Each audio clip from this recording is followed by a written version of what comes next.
Hello everyone, welcome back to my channel, and today we are going to see how we can install a package or a library in a Synapse workspace. So before getting started for this video, first let's understand why do we need to do this. So in real-time scenario, there could be cases where you have written your own piece of code and that you want to use that in your Synapse notebooks. So those are not inbuilt because that you have designed it. So as you know already that Python comes with some inbuilt libraries that you can use in your notebooks without any issue. But what about the one which you have designed that has to be imported in your notebook? So how we can achieve that, that's we are going to see. So let's get started for this video. So usually you can do a installation of a package by using just pip install, but here we are not going to use that. We are going to see how we can upload the wheel file and import it in our workspace, right? So first of all, I'm just taking a demo file. So you can do it from pip install, but I'm choosing it and I'm not going to use the pip install. So I'm choosing a library that is called data lake data file client. So let me get started for that. So first we have to download the package. So here you can see on my screen that I do have that package here. So I have already installed and downloaded in my system. So it is just going to duplicate it if I download it again. But for the sake of this video, for the scope of this video, I'm going to show you.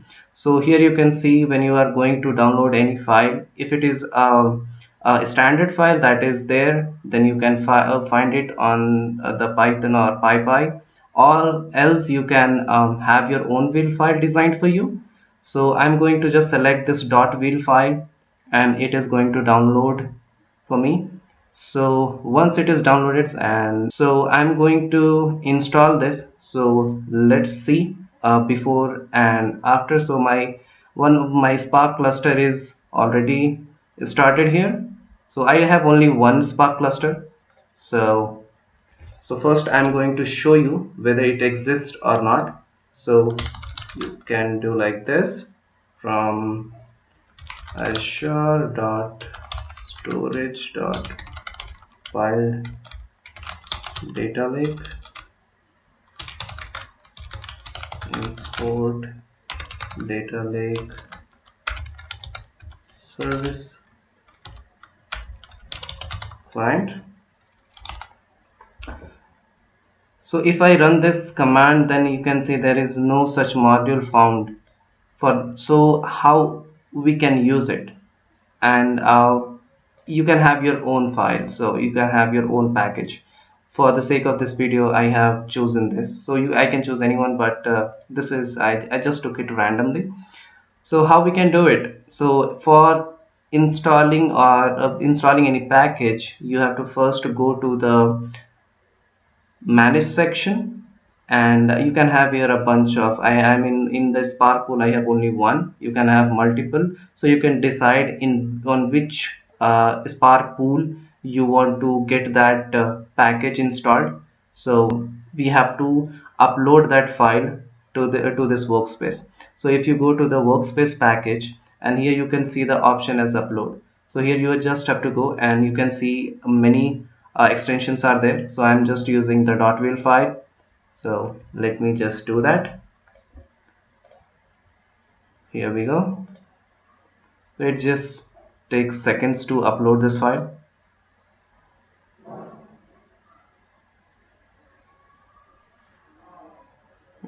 Just let's give a couple of seconds so that it can come up. Okay, there we go. So we have uploaded that wheel file, the packaged code in wheel file into our workspace. Now we have to attach it to a particular pool, a Spark pool. So you have to make sure that your Spark clusters are not running. So I'm going to stop it. So it doesn't impact that much, but as I have seen that it delays the the changes to be applied on this Spark pool. So for that sake, I'm just stopping every session. I have uploaded that workspace in the workspace package.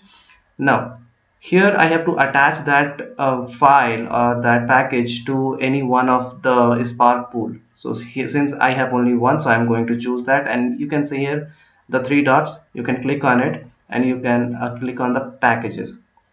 Here you can see workspace package, this option right here. So if you select from workspace package, you can see right here that you have uploaded already. So that you have to select, and there we go. So you have it now.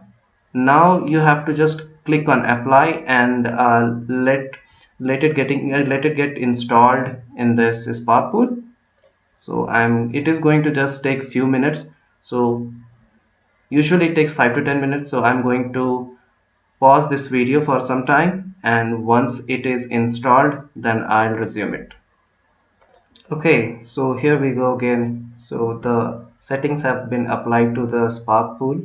So let's verify that whether it has done its job or not. So I'm going to run this cell again, and as you can see in previous run when we did, it was showing that the module was not found. So we have uploaded that file into workspace, and also attached that to the Spark pool, and we have attached to the demo and run this cell. So let's wait for at least 1 minute. It takes 1 to 2 minutes to start the cluster.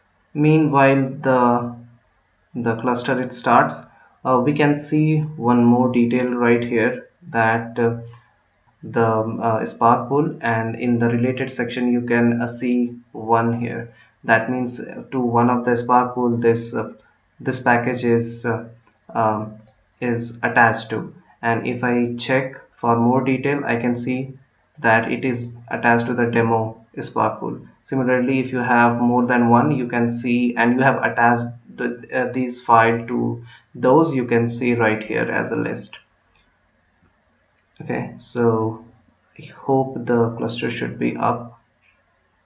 Now it's taking some time to come up. Just let's wait for a few seconds. Okay, so our cluster is up now. So the cell is being executed. So now the cluster is up. It should inherit that package, and we should be able to import this package in our notebook. Okay, there we go. So if you see right here, we are not getting any error. That means so we are able to import this library in our workspace. But the one thing is that it can be used only when this particular um, Spark pool it will be used, then only it will be called, else it won't be. So you have to make sure if you want to call it, you have to attach to a particular Spark pool.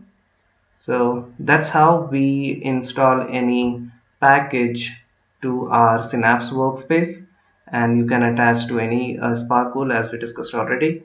So that's it for this video. If you like this, then please like, comment and subscribe to my channel. That's it. Thank you. Bye bye.